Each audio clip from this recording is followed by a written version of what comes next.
ایک نیک شخص کسی بادشاہ کے پاس نصیحت کرنے کے لیے بیٹھا کرتا تھا اور وہ اس سے کہا کرتا، اچھے لوگوں کے ساتھ ان کی اچھائی کی وجہ سے اچھا سلوک کرو، کیونکہ برے لوگوں کے لیے ان کی برائی ہی کافی ہے۔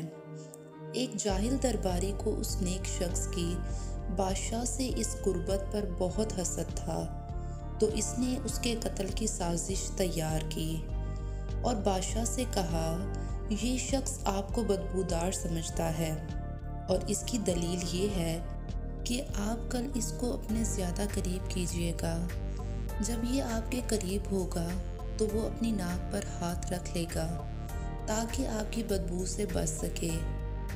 بادشاہ نے اس سے کہا، تم جاؤ، میں اسے خود دیکھ لوں گا۔ یہ سازشی وہاں سے نکلا اور اس نیک شخص کو اگلے دن اپنے گھر دعوت پر بلا کر لہسن کھلا دیا۔ وہ نیک آدمی وہاں سے نکل کر بادشاہ کے پاس آیا اور حسب عادت بادشاہ سے کہا، اچھوں کے ساتھ اچھا سلوک کرو، کیونکہ برے کو عنقریب اس کی برائی ہی کافی ہوگی۔ تو بادشاہ نے اس سے کہا، میرے قریب آؤ۔ وہ قریب آیا تو اس نے خوف سے اپنی ناک پر ہاتھ رکھ لیا کہ کہیں بادشاہ لہسن کی بو نہ سونگھ لے۔ تو بادشاہ نے اپنے دل میں سوچا کہ فلاں آدمی سچ کہتا تھا۔ اس بادشاہ کی عادت تھی کہ وہ کسی کے لیے اپنے ہاتھ سے صرف انعام دینے کا ہی فرمان لکھا کرتا تھا، لیکن اب کی بار اس نے اپنے ایک گورنر کو اپنے ہاتھ سے لکھا کہ جب میرا خط لانے والا یہ شخص تمہارے پاس آئے تو اسے قتل کر دینا اور اس کی کھال میں بھوسا بھر کر میرے پاس بھیج دینا۔ اس نیک شخص نے وہ خط لیا اور دربار سے نکلا تو وہی سازشی شخص اسے ملا۔ اس نے پوچھا، یہ خط کیسا ہے؟ نیک شخص نے جواب دیا، شاید بادشاہ نے مجھے انعام لکھ کر دیا ہے۔ سازشی شخص نے کہا، یہ مجھے حبا کر دو۔ تو اس نیک شخص نے بخوشی کہا، تم لے لو۔ پھر جب وہ شخص خط لے کر عامل کے پاس پہنچا تو اس عامل نے اس سے کہا، تمہارے خط میں لکھا ہے کہ میں تمہیں قتل کر دوں اور تمہاری کھال میں بھوسا بھر کر بادشاہ کو بھیج دوں۔ اس نے کہا، یہ خط میرے لیے نہیں ہے، میرے معاملے میں اللہ عز و جل سے ڈرو تاکہ میں بادشاہ سے رابطہ کر سکوں۔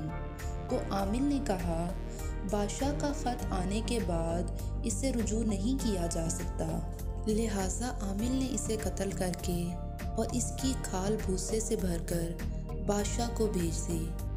پھر وہی نیک شخص حسب عادت بادشاہ کے پاس آیا اور اپنی بات دہرائی، اچھوں کے ساتھ اچھا سلوک کرو۔ تو بادشاہ نے حیرت زدہ ہو کر اس سے پوچھا، تم نے خط کا کیا کیا؟ اس نے جواب دیا، مجھے فلاں شخص ملا تھا، اس نے مجھ سے وہ خط مانگا تو میں نے اسے بخوشی اسے دے دیا۔ تو بادشاہ نے کہا، اس نے تو مجھے بتایا تھا کہ تم کہتے ہو کہ میرے جسم سے بو آتی ہے۔ تو اس نیک شخص نے جواب دیا کہ خدا جانتا ہے، میں نے تو ایسا نہیں کہا۔ پھر بادشاہ نے پوچھا، تم نے اپنی ناک پر ہاتھ کیوں رکھا تھا؟ اس نے بتایا، اسی شخص نے مجھے لہسن کھلا دیا تھا اور میں نے پسند نہ کیا کہ آپ اس کی بو سونگھیں۔ بادشاہ نے کہا، تم سچے ہو، اپنی جگہ پر جا کر بیٹھ جاؤ، برے آدمی کی برائی اسے پہنچ چکی ہے۔ دوستو، اللہ عز و جل ہم پر رحم فرمائے۔ حسد کی برائی میں غور کرو۔ نبی اکرم صلی اللہ علیہ وآلہ وسلم کے اس فرمان عالی شان کی حقیقت جانو۔ اپنے بھائی کی پریشانی پر خوشی کا اظہار مت کرو، کہیں اللہ عز و جل اس سے نجات دے کر تمہیں اس میں مبتلا نہ فرما دے۔